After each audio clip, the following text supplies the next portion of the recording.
What's up, guys? Nolan here, and Nikita did end up joining the community cast today for Escape from Tarkov. If you want to catch the full thing, you can check the link in the description for the full VOD. Big thanks to Dan, Exer, Iron Fist, Sigma, Geeksy, and of course Nikita himself for putting this on. There's two things that came up today that I need to start with. For one, Nikita mentioned the GRU, which are the Russian Special Forces that I've been saying are going to be on Streets of Tarkov and that hunt USEC, are not confidently coming to the game yet. They were more of an idea. So there was something that I missed there, and I obviously got confused. Nikita clarified that today. That being said, I find it very hard to believe that they would add a group of enemies like the Rogues to the game and then not have something as a counterpart, aka something that treats the USECs the way that Rogues treat bears. And we know for an absolute fact that the UN is coming to the game and that they will have patrols around the areas that they control. I think they might end up being the group that does this. The reason I think that is, again, TLDR, the USECs are not good people, and the UN could see them as some kind of war criminals or something, so they would shoot them on sight. The Russian regulars might also do the same thing, but we'll see what ends up happening. Again, the GRU are not absolutely confirmed, at least not as well as I've been saying in the past. The second thing was the auction house. This came with a translated podcast, so there were lots of potential for things to get lost in translation, and it sounds like that was one of them. Nikita said he doesn't know for sure if they will still add the auction house. I will say, though, that the way that he discussed it seems more open than he did before. I think they know that it would work well if it came to the game, but they might cut it for time, as it will need heavy work, so the market is solid. Basically, it would be good to add to the game, but it might be outweighed by the amount of time they would need to put into it to actually get it to work properly in the game, so they might just end up keeping the fleet the way it is. Those were the two biggest things I wanted to bring up, especially since I was wrong about the GRU. And again, if that wasn't clear, the GRU are not confidently coming to the game, but the functionality they serve might be taken up by the UN or the Russian regular army. We'll have to wait and see. The next big thing was the Lighthouse expansion. There will be graphical optimizations made with the addition, and of course the bosses as well as the new trader are going to be coming to the island on the actual Lighthouse location. There will absolutely be a unique system with the dialogue that we will use to interact with the trader. Nikita confirmed this. It's going to be the first time we use something like this in the game, but he's keeping it a bit quiet. He also is keeping how the access to the island and the amount of bosses or what those bosses will be doing a secret. He capped it off by saying that the Lighthouse location will have this update as soon as possible. The current audio issues are based on Steam audio, and it has to do with the actual functionality of the plugin itself not meshing with the game. So something about Steam audio just doesn't like Escape from Tarkov. BSG believe a fix for this would be yet another engine update, bringing us to Unity 2020. He said it won't be nearly as difficult as 2019 though, and it should be done quicker. They are actively working with both Steam and Unity to figure this out, but it does seem like we are moving again to another Unity upgrade to Unity 2020. Global limits to loot represent realistic trader behavior in the eyes of BSG, so they do not plan to change them. There's several funny clips from today where Nikita essentially just said too bad when it comes to stuff like that. He also said something very similar for those with bad karma as well, which I'll let you guys hear that for yourselves.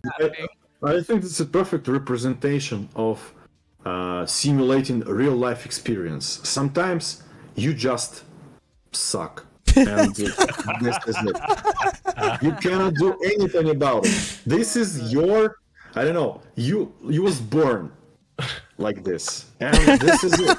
Nikita talked about unique areas of locations with dangerous radiation and very good loot. However, staying in that area too long can have irreparable damage to your PMC, to the point that you will literally not be able to recover from it unless you wipe your account. He said they're still discussing things like this because it goes along with the point of the actual feat of escaping Tarkov and how it's going to be very difficult. He said that some people will just not be able to do it, while others will flat out fail at it, and you will need to restart. They want there to be a loss factors to the game and even points of no return. When discussing this, Nikita confirmed that the lore quests will not be in the game until launch, so we'll need to wait until 1.0 to find out exactly what all that means. When discussing the in-raid trader, Nikita brought up that although the way we bartered with Santa will not be used for that trader, it still could be useful for normal scavs. So if you had the ability to barter with normal scavs, would you do it, or would you just kill them if you wanted their loot? Let me know in the comments. BSG are looking to get Streets of Tarkov out to us as soon as possible. Practically the entire team is working on Streets of Tarkov right now, and that's just going to be the first iteration. Nikita said that they plan on having dozens of expansions, even just one street at a time, possibly sometimes, all the way up until the release of the game. He then later said that they had a solid plan for the team for the first half of the year, so I, again, when putting that together, am willing to bet that our next wipe is going to be that first iteration of Streets of Tarkov, and it will be around July or August, accounting for delays. Again, Nikita didn't say that. That's me saying that. To be clear, Nolan thinks that the next wipe is going to be Streets of Tarkov Tarkov around July or August. That's me saying that. Nikita brought up that a lot of the features have been moved to DLC, which is a little scary, and when I get the chance, I'm going to ask for specifics if he'll give them to me. Two things I very highly doubt are going to be on that list to be moved to DLC would be PMC Karma and the custom rig and hitbox system, but we'll see. I'm going to ask about that. That AK that we saw in the Nikki leak the other day was an RD704. Good catch for those who mentioned that. Nikita said it will have more functionality and parts than most other AKs in the game, and it will be special in some ways. DLSS is ready and will be coming to the game soon, but we will only see improvements if we play in 2K or 4K. Nikita also confirmed that AMD FSR will be coming as well, just later than DLSS, but again, still confirmed that it's coming. The arena is work in progress, but hush hush. Nikita said that there will be many shared features from the arena mode to the full game, and with that crossover, it will be finished before the launch of Escape from Tarkov, so arena mode will be playable before launch. However, it is still sorta considered DLC because everyone but EOD owners will need to pay extra for it due to the expanded scope of it and significant improvements to gameplay over the normal game, with it being better suited for competitive, fast-paced play. Nikita confirmed that the Tarkov TV is still a couple weeks away and that they are working to get something together to show us for it. I'm taking that as a hint that it's going to be something involving streets, but that's just me. I also got a response that they're still planning to work with me for my Q&A, but I'll wait to update you guys further until I actually have the answers in hand or I'm sitting there talking to them myself. That was everything from today's community cast that basically turned into a development cast. Again, if you want to find the whole thing, that's going to be linked below. And as always, I will let you guys know more once I do. For the latest Tarkov news, check out these playlists here. If you like this video, then you know the drill. Please subscribe. I really appreciate the people who do. If you are looking for people to play with, check out our Discord. Links in the description if you're interested. Otherwise, I hope you have a nice day. See you guys.